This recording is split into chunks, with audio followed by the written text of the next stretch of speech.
मोरांबा या मालिकेच्या 10 फेब्रुवारीच्या भागामध्ये रमा अक्षय दमून भागून खूप दमलेले असतात आणि घरी येतात। घरी आल्यावरती आता मात्र अक्षय म्हणतो, खरंच आज इतकं काम झालं ना की आपल्याला खिचडी खाता खाताच पेंग येत आहे। आणि दोघं जण एकमेकाला भरवत भरवत जेमतेम खिचडी खातात, ताट तिथेच ठेवतात आणि तसेच झोपी जातात। इकडे रिकामटेकडी रेवा मात्र मोबाईलवरती सोशल नेटवर्क चेक करत असताना तिला आता तीच रील दिसते, ज्या रीलमध्ये रमा आणि अक्षय यांची वडापावची गाडी असते। आणि ती विचार करते, अच्छा म्हणजे हे दोघं जण इथे आहेत, तर आपण अक्षयला हे वडापावची गाडी काढण्याइतपत त्याच्यावरती वाईट दिवस या रमामुळे आले आणि आता मात्र मी या सगळ्यातून अक्षयला बाहेर काढल्याशिवाय राहणार नाही। इकडे दुसऱ्या दिवशी सकाळी अक्षय उठतो आणि पाहतो तर काय, रमा मात्र झोपीच गेलेली असते। त्यावेळेला अक्षय विचार करतो, दमले बिचारी, किती किती कामं करते, टिकल्या काय बनवते, पेनात रिफिली काय करते, तिला झोपू दे, मी पाणी भरतो, असा विचार करत तो रमाच्या गालाचा एक किस घेतो आणि उठतो आणि ताबडतोब पाणी भरण्यासाठी बाहेर येतो। बाहेर आल्यावरती सगळ्या बायका पाणी भरण्यासाठी आलेल्या असतात आणि त्या अक्षयकडे पाहतात आणि अक्षयला आता चिडवायला लागतात आणि म्हणतात, काय बाई रमा, नवऱ्याला पाणी भरायला लावते, आम्ही मात्र आमच्या नवऱ्याला असं कधी सांगत पण नाही की तू पाणी भर म्हणून, आमचे नवरे कधी पाणी भरत नाहीत। यावरती अक्षय म्हणतो, बरोबर आहे, तुमच्या नवरे दारू पिऊन येऊन तुम्हाला मारलं तरी तुम्ही काही बोलणार नाही, असं नसतं ना की नवऱ्याची कामं बायकोची कामं, त्यामुळे सगळ्यांनी मिळून कामं केली पाहिजेत, मला हे काम करण्यामध्ये कसली लाज वाटत नाही, असं म्हणत अक्षय सगळ्यांना खडसावतो आणि तुमच्या पण नवऱ्याला जरा कामं करायला लावा, असं म्हणत आता मात्र त्या बायकांना सडेतोड सुनावतो। त्यानंतर पाणी भरून अक्षय येतो आणि सगळं पाणी भरून किचनमध्ये ठेवतो। तेवढ्यात रमाला जाग येते, रमा उठते आणि पाहते आणि म्हणते, काय हो, तुम्ही पाणी का भरलं? आता मी बाहेर गेले तर या बायका मला सगळ्या ओरडतील किंवा बोलतील की नवऱ्याला पाणी भरायला लावते, नवऱ्याला पाणी भरायला लावते। यावरती अक्षय म्हणतो, हो मला सुद्धा सुनावलं, आपण एका कानाने ऐकायचं, दुसऱ्या कानाने सोडून द्यायचं, त्यांचं कशाला ऐकायचं? बरं मी तुला एक गोष्ट सांगू का, मी सकाळी उठलो होतो तेव्हा तू छान झोपली होतीस, तुला उठवायचं माझं मनच झालं नाही, म्हणून मी काय केलं तुला माहितीये का? रमा म्हणते, काय केलं तुम्ही? अक्षय म्हणतो, छानपैकी मी तुझ्या गालाचं एक किस घेतलं। यावरती रमा लाजते। अक्षय म्हणतो, हां आता तू बाहेर गेलीस ना आणि तुझ्या बायकांनी तुला सांगितलं ना की तुझा नवरा पाणी भरतो, हे करतो ते करतो, तर त्यांना सांगायचं की माझा नवरा सकाळी उठल्या उठल्या मला किस करतो, तुमचा नवरा करतो का म्हणून तुम्ही माझ्यावरती जळताय का? अगं म्हणूनच त्या जळत असतील, त्यांचे नवरे उठल्या उठल्या त्यांना किस करत नसतील ना म्हणून तुझ्यावरती त्या जळतात, असं म्हणत अक्षय आता रमाला काहीतरी फिलॉसॉफी सांगत असतो। रमा मात्र आता लाजत असते। अक्षय म्हणतो, उरक लवकर, आपल्याला आजच्या आज वडापावच्या गाडीवरती जायचं आहे, लेट व्हायला नको, असं म्हणत दोघं जण छानपैकी तयार होतात। अक्षय पुन्हा एकदा किस घेतो आणि दोघं जण वडापावच्या गाडीवरती यायला निघतात सुद्धा। तोपर्यंत आता मात्र इकडे शशिकांत सांगत असतो की आई, अगं त्या भिकारड्या ठिकाणी कुठे राहत असेल त्याला शोधून आपल्याला आणलं पाहिजे ना। आई आजी म्हणते, हो आपल्याला काहीतरी करायला पाहिजे, हे मात्र नक्की। हे बोलणं चालू असताना तिथे रेवा येते। रेवा आल्यावरती शशिकांत म्हणतो, चाललीस कुठे तू? यावरती रेवा सांगते, माझं एक महत्त्वाचं काम आहे, पण मी तुम्हाला आत्ता नाही सांगणार, ते काम पूर्ण झालं ना कीच तुम्हाला सांगणार। यावरती शशिकांत म्हणतो, अगं काय काम काय आहे तुझं? रेवा म्हणते, मी आले ना की त्या गुड न्यूज तुम्हाला सांगेन।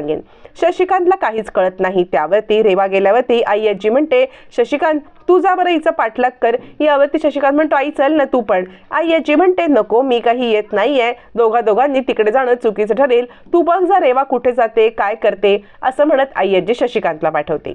इकडे सकाळी रमा उठते, आंघोळ वगैरे करते, आपली रूम स्वच्छ झाडून घेते। अक्षय आणि रमा आता वडापावच्या गाडीवरती जाण्यासाठी सिद्ध झालेले असतात। नव्याने सुखाचा संसार सुरू करण्यासाठी, 4 पैसे कमवण्यासाठी दोघांची धडपड चालू असते।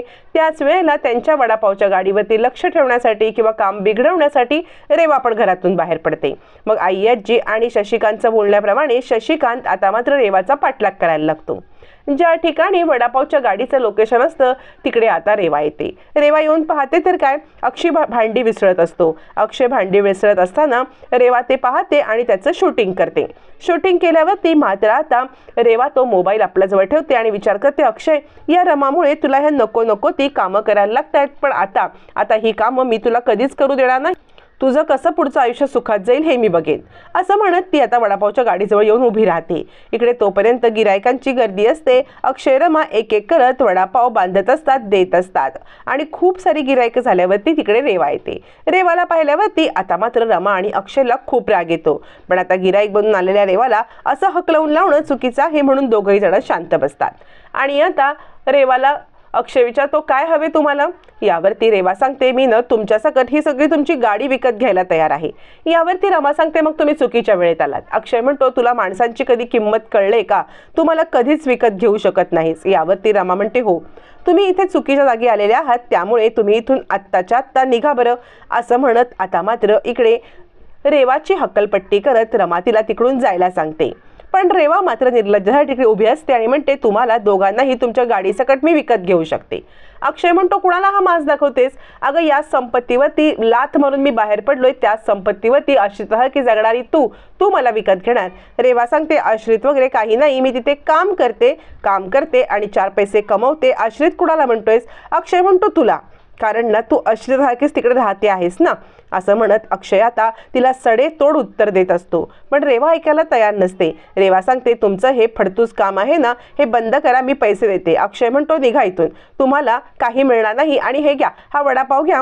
हा वडापावचे पैसे दिले नाहीत ना तरी सुद्धा चालेल. असं म्हणत अक्षय तिला एक वडापाव देतो. पण रेवा तो वडापाव घेते. वडापाव घेऊन तो आता खाली फेकून देते. खाली फेकलेला वडापाव पाहिल्यावरती रमाला खूप वाईट वाटतं. रमा धावत पळत येते, तो वडापाव हातात घेते आणि म्हणते, ज्याला ज्या गोष्टीची किंमत नाही ना त्याच्याकडे ती गोष्ट कधीच येत नाही. प्रत्येक गोष्ट माझ्याकडे कशी काय येते किंवा प्रत्येक गोष्ट मला कशी काय मिळते, हा तुला दरवेळेला पडणारा प्रश्न होता ना, या प्रश्नाचं उत्तर तुला मी देते. तुला सांगू का, प्रत्येक गोष्टीची मी किंमत करते. माझ्याकडे असलेल्या प्रत्येक गोष्टीचा मी आदर करते. त्यामुळे प्रत्येक गोष्ट ही माझ्या दिशेने येते. यावरती रेवा सांगते, तुझी फिलॉसॉफी आहे ना, तुझ्याकडेच ठेव. तुझी फिलॉसॉफी तू मला नको सांगूस. तोपर्यंत इकडे आता कावेरीला चिंता वाटत असते. कावेरी सांगत असते, काय ग मंगला, परग्रहावरती कुणी फिरायला जातं का? मंगला म्हणते, अगं मला पण चिंता वाटते. ही काय करेल ना पार्वती, हिचं काही सांगता येत नाहीये. त्यामुळे आपल्याला लक्षच ठेवायला पाहिजे. तुला माहितीये का, मी यांना सांगितलं होतं तर हे सुद्धा रमाचा जीव धोक्यात आहे का, रमाला काही प्रॉब्लेम आहे का हे पाहण्यासाठी गेलेले आहेत. त्यामुळे तू चिंता करू नकोस. कावेरी म्हणते, काय पंकज भाऊजींना का पाठवलंस? त्यावरती मंगला म्हणते, मग अगं काही झालं असेल, रमाच्या जीवाला धोका असेल, तिला कसली मदत हवी असेल तर आपणच नको का उभं राहायला तिच्या पाठीशी? यावरती कावेरी म्हणते, मला खरंच चिंता वाटते. दोघांचा फोन लागत नाहीये, दोघं कुठे आहेत काहीच कळत नाहीये. सीमाचा पण माझं बोलणं झालं नाही. मला खरंच खूप चिंता वाटते. असं म्हणत कावेरी सांगते, काहीही झालं तरी रमाला भेटायला पाहिजे. ती सुखरूप आहे की नाही मला जाणायलाच पाहिजे. त्यावरती मंगल म्हणते, हे गेलेत ना, तू चिंता करू नको, सगळं काही ठीक होईल. तोपर्यंत पंकज काका आता रमा आणि अक्षयचा शोध काढत असताना तिकडे आता वडापावच्या गाडीवरती खूप मोठा तमाशा करण्यासाठी शशिकांत मुकादम पोहोचतात. रेवाचा पाठलाग करत असताना त्यांना रमा आणि अक्षय यांच्या गाडीचा पत्ता सापडतो. त्यावेळेला अक्षय गाडीवर नसताना शशिकांत मुकादम येतात आणि काय ग, माझ्या मुलाला हे असं भिकारडं काम करायला लावलंस, थांब, तुला सोडतच नाही आता. असं म्हणत रमाच्या आता तिथले वडापाव वगैरे खाली टाकतात. रमा ते वडापाव गोळा करायला लागते आणि काय करताय तुम्ही असं म्हटल्यावरती शशिकांत मुकादम रमाला लाथ मारायला लागतो. मग तिकडे अक्षय येतो आणि रमा शशिकांतला लांब ढकलतो. रमाला आपल्या जवळ घेतो. शशिकांत म्हणतो, या वडापावच्या गाडीचा माज करतोयस तू? असं म्हणत आता मात्र वडापावच्या गाडीला आग लावून देत तो आता अक्षयची वडापावची गाडी उद्ध्वस्त करण्याचा प्रयत्न करतो. अक्षय म्हणतो, ही आग तुम्ही लावली ती माझ्या वडापावच्या गाडीला नाही, तर तुमच्या येणाऱ्या चुकीच्या काळाला आग लावलेली आहेत. म्हणजे आता जोपर्यंत ही आग शांत होत नाहीये ना, ती आग शांत व्हायच्या आतच तुमचं सगळं क्रियाक्रम मी करणार आहे. हे चॅलेंज आहे. आता होईल मुकादम वर्सेस मुकादम. असं म्हणत अक्षयने शशिकांत मुकादमांना चॅलेंज दिलेलं असतं. आता अक्षय शशिकांत मुकादमांची ही आग जळायची थांबेपर्यंत कशी वाट लावणार पाहणं फारच रंजक ठरणार आहे.